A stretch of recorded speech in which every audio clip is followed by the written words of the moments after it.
नमस्कार सांग मैंने मु लिपि आपण को आज स्वागत करुच्ची मोर गोटे नुआ वीडियो को सांग मैंने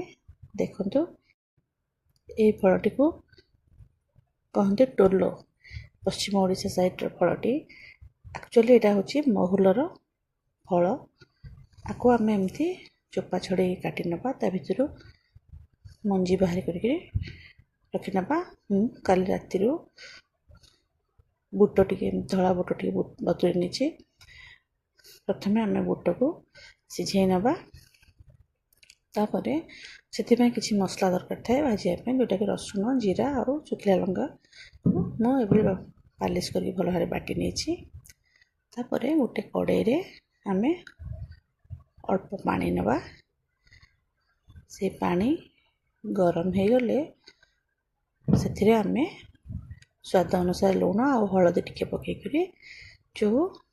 महुलर फल को काटिकी रखी ताको एथिरे पकई टिके सिझेदेवा देखंतु मु ए महुलर फल को एथिरे पकईकी टिके सिझे नउची 10-15 मिनट सिझिला परे आपण ढांकुणी काढले जानि परिबे जेमती सेटा भल भाव सिझी जाइए देखो ताको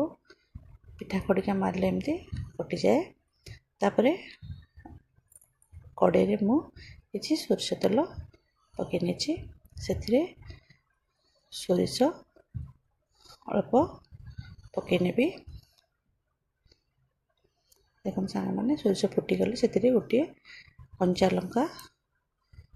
2टी पकई नहीं आउ अल्प पियाज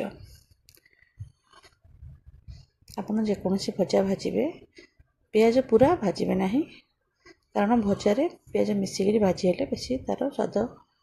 भल लगी थाए तापर जो सिझे रखी टोलो बा महुल फल को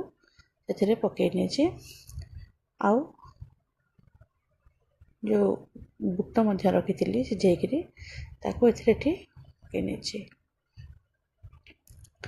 आपको आपण पिठू चाउल पिठू देखी भाजी पारे तापर जो मसला बाटिक रखी से मसलार अल्प हाथ पकई नेली गोलैकि भल भाव आपण शुखिला है करके भाजी ने देखो प्राय आमर टोलो भजा हो जाए गरम गरम खावा को बहुत स्वाद लगी थाए आपण मान अंचल जब मिलूँ निहाती प्रस्तुत कर खातु आउ लाइक शेयर करने को भूलें नहीं। नमस्कार सांग मैंने धन्यवाद।